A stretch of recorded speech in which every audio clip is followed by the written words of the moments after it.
Halo saudara, apa kabar Anda hari ini? Semoga selalu dalam keadaan yang baik. Saudara, di penghujung tahun 2023, Kabupaten Jember meraih sejumlah prestasi yang membanggakan. Salah satunya adalah Anugerah Meritokrasi 2023 dari Komisi Aparatur Sipil Negara. Anugerah ini menjadi bukti bahwa pemerintah Kabupaten Jember berhasil melaksanakan sistem merit dalam manajemen aparatur sipil negara yang tentunya berdampak pada kebermanfaatan pelayanan yang lebih baik untuk masyarakat. Seperti apa Anugerah Meritokrasi 2023 ini diraih oleh pemerintah Kabupaten Jember? Selengkapnya akan kita bahas dalam dialog hari ini bersama saya, Pia Mediana.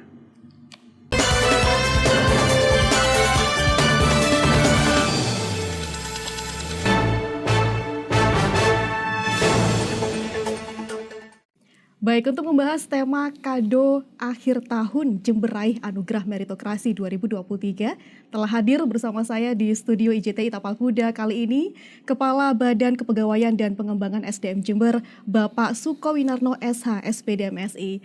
Assalamualaikum Pak Suko, apa kabar hari ini? Waalaikumsalam warahmatullahi wabarakatuh. Salam sehat semuanya. Sehat nggih Pak? Alhamdulillah. Nah, ini sebelum kita membahas tema kita hari ini berkaitan dengan meritokrasi, satu yang membuat saya penasaran Pak Suko. Gelar yang disandang dalam nama Anda ini ada SH, SPD, kemudian Pasca Sarjana MSI. Ada 2 gelar sarjana di sini dengan konsentrasi yang berbeda. Ini ceritanya doyan belajar atau gimana Pak Suko? Begini, saya sebetulnya diangkat itu kan berijazah SMA. Kemudian sambil belajar lah kuliah di Fakultas Hukum di Universitas Muhammad Suruji. Kemudian karena saya bekerja di pendidikan, ya mau tidak mau, suka tidak suka harus tahu juga tentang pendidikan. Sehingga melanjutkan ke S1 pendidikan.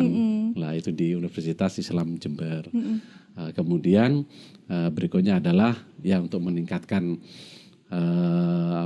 ilmu lah gitu ya, pengetahuan, melanjutkan ke S2-nya, Administrasi Publik, Kebijakan Administrasi Magister Publik. Sains itu ya. Nah, ini berkaitan dengan jenjang pendidikan, tentunya berkaitan erat dengan tema kita meritokrasi ya, Pak Suko. Dan tentu sebagian kita masih saja ada yang belum paham ataupun belum tahu tentang definisi meritokrasi ini. Secara singkat, apa itu Pak Suko? Iya, meritokrasi itu adalah suatu model ya di dalam manajemen kepegawaian atau manajemen ASN.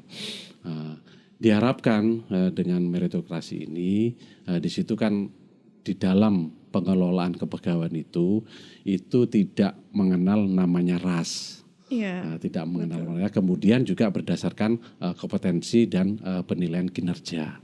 Jadi itu yang ruhnya di dalam meritokrasi sendiri. Sehingga diharapkan dengan adanya meritokrasi itu berjalan baik, mulai dari instansi pusat dan pemerintah daerah, diharapkan para ASN itu mempunyai kesempatan yang sama tanpa memandang apakah wanita atau pria dan sebagainya. Itu singkatnya seperti itu. Jadi memberi kesempatan pada siapapun mereka yang memiliki kapabilitas tentunya. Betul. Ya Pak? Jadi mempunyai kapabilitas, mempunyai kompetensi, tapi juga jangan lupa tidak hanya itu sebetulnya yang diukur, tapi juga dari sisi bagaimana seorang dari attitude-nya juga, kemudian dari disiplinnya juga, itu juga di segala aspek dinilai ya. Juga dinilai juga. Itu bagian daripada meritokrasi sebetulnya seperti itu. Baik. Dan penerapan sistem merit ini ditetapkan sebagai satu dari 3 program prioritas bidang aparatur. Apa saja sebenarnya program prioritas? Ya, yang pertama sebetulnya di dalam meritokrasi itu kan ini merupakan suatu program nasional yang tertuang di dalam RPJMN tahun 2020-2024. Yang pertama itu adalah hal tentang akuntabilitas ya, akuntabilitas kinerja. Yang kedua itu bagaimana seorang ASN itu mempunyai inovasi. Kemudian yang ketiga itu yaitu terkait dengan meritokrasi. Dan kebetulan pada saat ini yang merupakan leading sektor BKPSDM Kabupaten Jember itu adalah tentang yang ketiga, yaitu tentang meritokrasi itu. Iya, baik. Dan tentunya sistem ini mendatangkan sebuah manfaat yang positif ya Pak ya. Tujuannya, manfaatnya dari sistem merit ini untuk ASN, birokrasi dan masyarakat apa saja Pak Suko? Begini, sebetulnya kalau bagi ASN itu kan bagi ASN yang bekerja di lingkup, kami contohkan di lingkup pemerintah Kabupaten Jember, itu kan yang pertama ada kesempatan untuk bagaimana para ASN itu di pemerintah Kabupaten Jember itu untuk mengembangkan karirnya. Satu. Kemudian yang kedua, bagaimana para ASN itu diberi kesempatan untuk berkarir yang jelas, yang sudah ada ukurannya. Jadi sudah jelas. Jadi bagaimana dan bagaimana. Kemudian yang ketiga yaitu bagi organisasi sebetulnya kalau sudah para ASN-nya ya di lingkup pemerintah Kabupaten Jember ataupun di OPD itu sudah mempunyai ukuran kompetensi, kemudian juga attitude, disiplin dan sebagainya, sehingga mudah untuk di dalam hal nantinya itu di dalam penempatan dalam jabatan. Begitu juga kepada user, dalam hal ini adalah PPK, pejabat pembina kepegawaian, dalam hal ini adalah bupati.